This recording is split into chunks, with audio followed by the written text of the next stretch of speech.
We're breaking down the biggest mistakes you can make as a seller and how you can avoid them so you can sell through faster and for more money.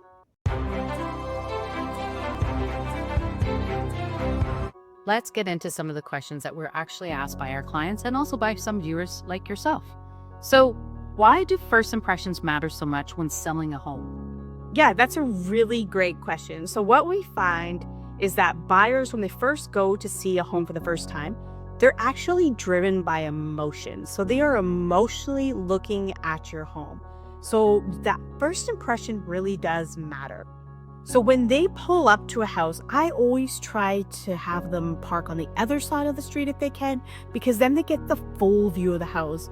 And at that point, they're really making an emotional decision. It's a bit like selling a book by its cover. It's the same theory, like you're selling your home by your curb appeal. I have had buyers drive away and say, I refuse to walk into that home based on the exterior of the home and that it was in a very dire state. So I always say to my sellers, make sure your curb appeal is on point, paint that door if you can, clean up that sidewalk and that front entrance, mow that lawn, shovel that driveway, put some fresh flowers out if it's that time of year, because your curb appeal can make or break the sale of your home before they even enter it. Great. And then what are some small budget-friendly improvements that can make a big impact before listing? Yeah, so that's a really good question because I get this asked all the time on a listing appointment. And it really does come down to your house and walking through your house. I can usually point those things out. But for the most part, I find it's painting is kind of the number one thing. If somebody has like really dark gray walls or big red bold wall color, I would just say color it with neutral colors that are kind of on trend in the moment. Don't go towards too trendy of color. Like I know right now green is really in, but that's not always going to last. So if you're looking to sell, you want to keep it to that neutral kind of off-whites, cream colors, white colors, very neutral. Other things that I've told buy or sellers that they could do is like little changes like the hardware on their cabinets. So it really does depend though, because if their cabinets are in dire strait, I wouldn't recommend redoing the hardware. That's not going to change things. But if your cabinets are in really good shape, but say the hardware is dated, just an update of that hardware can really make a huge difference and actually give you more money in your pocket at the end of the day. Other thing, Yeah, that's a really good point. And then another great budget-friendly idea is also your lighting. Now, it's not about you going and having an electrician coming in and then changing all the lights and everything inside your home. Sometimes it's as simple as you already have the lighting. It's a lamp that you happen to have in your room. Make sure that lamp is turned on. It's amazing how much it brightens up the room. But before you leave the house, run around, turn on all those lamps. There's just some simple issues. And again, just asking your agent to go through some of these things will help you save thousands at the end of what will help sell your house and what won't. On to the next. So why should sellers fix minor issues before putting their home on the market? Won't buyers overlook those? Yeah, that's a good question. And again, when I'm on a listing appointment and I'm talking to my sellers, I definitely tell them fix those little things. So that honeydew to-do list that you put away and you never touched is now it's time to do them because those little things matter.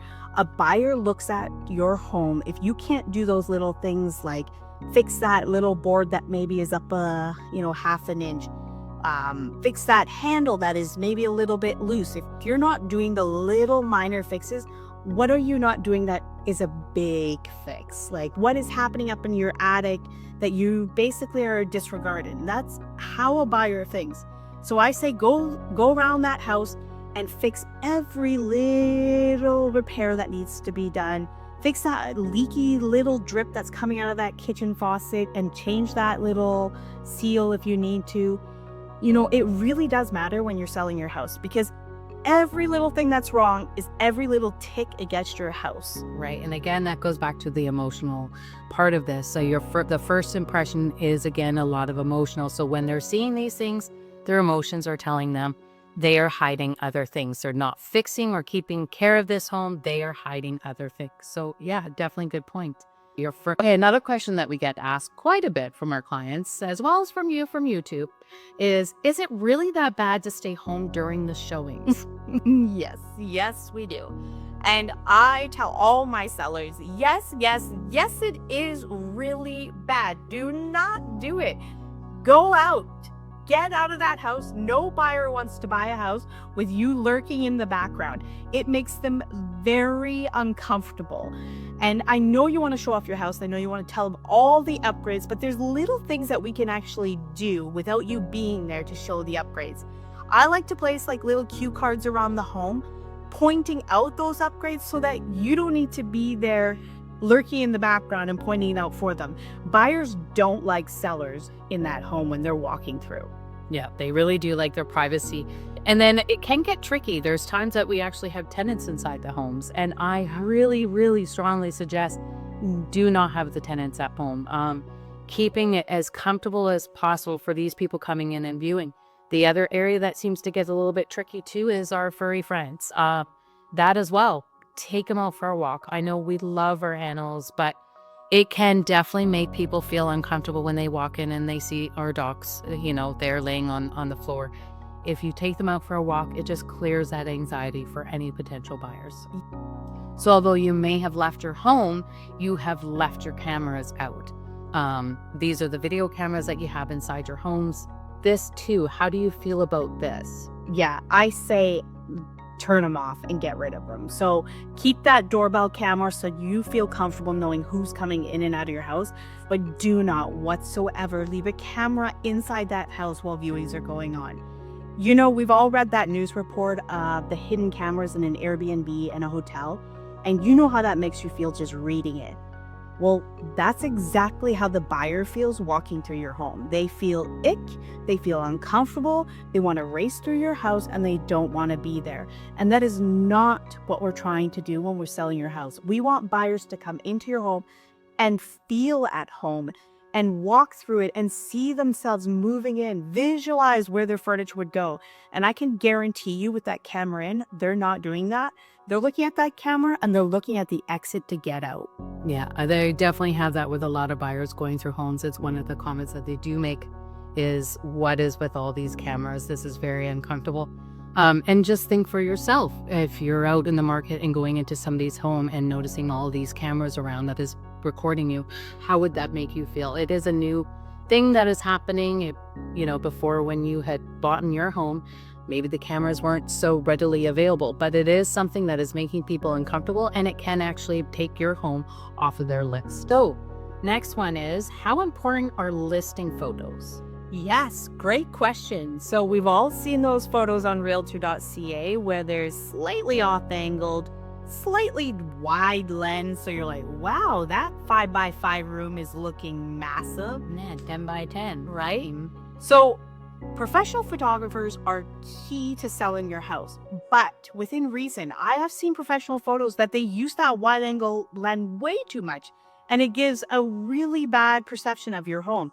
And nothing's worse for a buyer than walking into a home and being very disappointed because the photos made it look like a mansion, but the house is 1,200 square feet and barely a shoebox. So it's a fine line of using the right professional. So all of my professional photographers and videographers, they use a wide angle, but they sparingly, and they don't go super wide. I've never actually had anybody complain that the photos that I put up on realtor.ca give a misperception of the home. I typically have people come to the home and exactly what they see online is exactly what they're seeing in person. And it's usually a good thing. And I definitely recommend getting professional photographer in to do those photos. We're not in the 1990s anymore. We don't have to be taking it on our phone. Yes, give me that age-old excuse that your iPhone takes just as good as photos. It doesn't. I will prove you wrong each and every time. I know photography sells. My photographer, his photos sell the house. My videographer, those videos sell the house each and every time. Guaranteed. It also drags in the people. So, because you got to remember as well, the first point that your house is actually being viewed is online. It's actually not standing outside your home. It's not the first time they walk through the door. The first time they're actually viewing your home is those photographs or videos that the agent has put out there. So it is very, very important. And more to that point, I also say 3D tours really matter. So I have my photographer do 3D tours on every single one of my listings, whether it's a condo, whether it's a $1 million home. There are tons of buyers that are from out of province that are literally walking through your home on that 3D tour, and that can sell your house. And a lot of people, I find, they want to see that 3D tour before they even come to your house. They want to know if the layout's going to work for them, and it just eliminates some of those unnecessary viewings that you sometimes get when you don't have a 3D tour. So then on to the last question here. What is the best way to declutter, depersonalize without making the home feel empty? Okay, that's a great question, because I have seen homes that are like barren. And listen, I love a minimalist house. That's the way I like to live. But there is such a thing as too minimal. So usually with my sellers, I walk through their homes. I point out the things that we need to put away. I look at it like, if it's valuable to you, whether it's sentimental or monetary, put that away. Get it out of the way, pack it up, and get it out of the home, just in case anything happens. Then the next thing is to go around, take those family photographs off the wall. Too many times buyers walk through your house and they get wrapped up into those family photos rather than actually looking at the home. And again, decluttering looks different for everyone. So this isn't really a personal choice. And this is why I like to walk through the house with my clients and point out the stuff that they need to declutter. I find I've got a bit of a knack for that, because I don't want them to pack everything up, but I want them to pack some things up. And then from that point, it's moving your furniture around to make it work within your space. You don't have to go out necessarily and stage the entire house. Sometimes it's just kind of moving the plants around so that, when photographs are happening, it'll just make it pop in that room. Sometimes it's just rearranging the couch and the chair so it's a little bit more of an open floor plan. It really is. There is a knack to that, and I highly recommend you walk through with your agent and have them help you through that. Look at it like, does this look like a show home? If you don't know what a show home looks like, I recommend walking through a show home. And if you really want, then I say go with your agent and walk through the homes that are listed in the price range that you want to list at and see how they look. Mimic those looks, and you usually can't go wrong. Yeah, that's really great advice. So selling your house doesn't have to be overwhelming, especially when you avoid these common pitfalls.